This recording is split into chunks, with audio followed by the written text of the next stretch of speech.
Hello বন্ধুরা, আমি মিতা। আমার চ্যানেলে আপনাদের সবাইকে স্বাগত জানাই। আজকে আমি পেঁয়াজ কলি দিয়ে রুই মাছের পাতলা ঝোল করে দেখাবো। গরম ভাতে খেতে অসাধারণ লাগে। আর রুই মাছ নিয়েছি এখানে আমি 500 গ্রাম। আর এখানে কিছু সবজি নিয়েছি মটরশুঁটি, পেঁয়াজ কলিটা একটু বড় করে কেটে নিয়েছি। আর এখানে আলু নিয়েছি। প্রথমে মাছ ভাজবার জন্য পরিমাণ মতো লবণ ও হাফ চামচ হলুদ গুঁড়ো দিলাম। অনেক সময় আছে শুধু রুই মাছ না খেয়ে যদি একবার এইভাবে আমার মতো করে পেঁয়াজ কলি ও আলু দিয়ে রুই মাছের ঝোল করে দেখবেন, খেতে খুব ভালো লাগবে। আর বন্ধুরা, ভিডিওটি দেখতে দেখতে অবশ্যই একটা লাইক দেবেন। আপনাদের একটা লাইক আমাকে নতুন ভিডিও বানাতে উৎসাহ যোগাবে। মাছ ভাজবার জন্য কড়াইতে তেল দিলাম। প্রথমে তেলটা ভালো করে গরম করে নেব। দেখুন, তেলটা ভালো করে গরম করে নিয়েছি।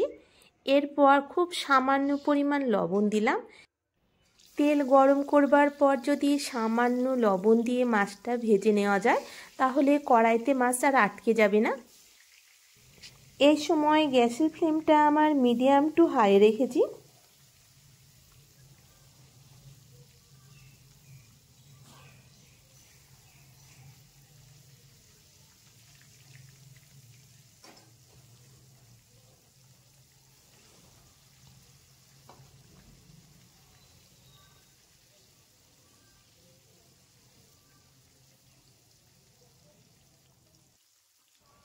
দেখুন, মিনিট দুয়েক পর মাছকে আমি উল্টে দিয়ে অপর পিঠ ভেজে নেব। এখানে বেশি কড়া করে ভাজবো না।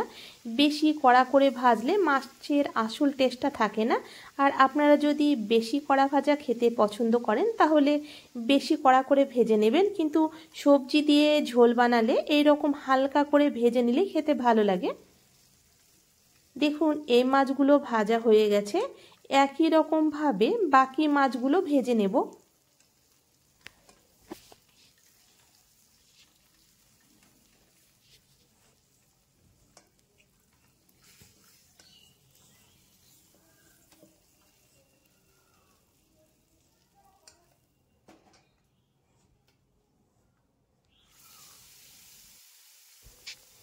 একই রকমভাবে সব মাছগুলো ভেজে নিয়েছি। এরপর ওই কড়াইতে আলু ভেজে নেব। আলু ভাজবার সময় গ্যাসের ফ্লেমটা আমি মিডিয়াম টু লো করে দিলাম। আর নতুন আলু সেদ্ধ হতে অনেক সময় লাগে, তাই লো হিটে ঢাকা দিয়ে মিনিট 3-4 সময় নিয়ে আলু ভেজে নেব। আর এখানে আলু ভাজবার সময় আমি আলাদা করে লবণ এবং হলুদ দিলাম না, যেহেতু মাছ ভাজবার তেলে আমি আলুগুলো ভেজে নিচ্ছি, তাই আলাদা করে কোনো লবণ হলুদ দিলাম না। দেখুন, মিনিট 3-4 ঢাকা দিয়ে গ্যাসের ফ্লেমটা মিডিয়াম টু লো রেখে আলু ভেজে নেব। দেখুন, মিনিট 3-4 সময় নিয়ে গ্যাসের ফ্লেমটা মিডিয়ামে করে আলু লাল করে ভেজে নিয়েছি। আলু আমার ভাজা হয়ে গেছে। এরপর আলুগুলো আমি উঠিয়ে নিচ্ছি।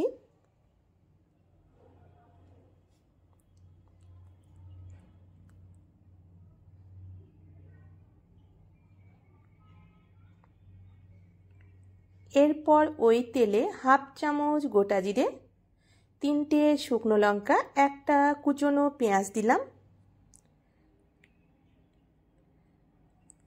এরপর হালকা বাদামি করে পেঁয়াজ ভেজে নেব। দেখুন, এখানে শুকনো লঙ্কা, পেঁয়াজ ও জিরে ফোড়ন দেবার পর হালকা বাদামি করে ভেজে নিয়েছি। এরপর একটা বড় সাইজের পেঁয়াজ বাটা দিলাম।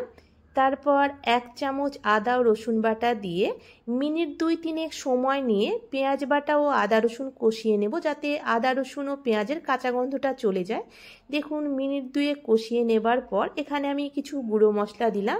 হাফ চামচ হলুদ গুঁড়ো, 1 চামচ ঝাল লঙ্কার গুঁড়ো, 1 চামচ ধনে গুঁড়ো, হাফ চামচ জিরে গুঁড়ো দিলাম।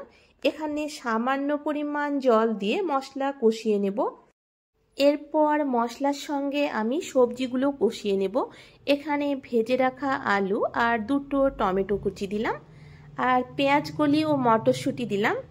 স্বাদ অনুযায়ী লবণ দিয়ে গ্যাসের ফ্লেমটা মিডিয়ামে করে মিনিট 6-7 সময় নিয়ে মশলার সঙ্গে সবজি কষিয়ে নেব। এইভাবে যদি মশলার সঙ্গে সবজি কষিয়ে নেওয়া যায় সময়টাও রান্নার কম লাগবে এবং সমস্ত সবজির ভেতরে মশলার স্বাদটা যাবে, খেতে বেশি ভালো লাগবে। দেখুন এখানে মিনিট 6-7 সময় নিয়ে সবজির সঙ্গে মশলা কষিয়ে নিয়েছি। সবজি থেকে তেল ছাড়তে শুরু করেছে, তার মানে সবজি ভালো করে মশলার সঙ্গে কষানো হয়ে গেছে। এরপর পরিমাণ মতো জল দিলাম, এখানে আমি গরম জল দিয়েছি। এরপর গ্যাসের ফ্লেমটা মিডিয়ামে রেখে ঢাকা দিয়ে পুরোপুরি সবজি সেদ্ধ হতে দেব। দেখুন এখানে সবজি পুরোপুরি সেদ্ধ হয়ে গেছে। এরপর ভেজে রাখা মাছ দিলাম। মাছ দেবার পর এখানে আমি খুব সামান্য পরিমাণ চিনি দিলাম। চিনিটা দেবেন তাহলে স্বাদের ব্যালেন্সটা খুব সুন্দর আসবে। 2 মিনিট ফুটিয়ে নেবার পর মাছটাকে আমি উল্টে দেব। এইভাবে যদি উল্টে দেওয়া যায় তাহলে মাছের ভেতরেও মশলার স্বাদটা যাবে, মাছগুলো খেতে ভালো লাগবে। এরপর ধনেপাতা কুচি দিলাম। ধনেপাতা কুচি দেবার পর গ্যাসের ফ্লেমটা মিডিয়ামে রেখে 2 মিনিট ঢাকা দিয়ে ঝোলটাকে ফুটিয়ে নেব। দেখুন আমি ধনেপাতা দেবার পর 2 মিনিট মাছকে ফুটিয়ে নিয়েছি। দেখুন মাছের কালারটা দেখে বুঝতে পারছেন। এরপর গ্যাসটা বন্ধ করে দিয়ে গরম গরম ভাতের সঙ্গে পরিবেশন করব পেঁয়াজ কলি দিয়ে রুই মাছের পাতলা ঝোল।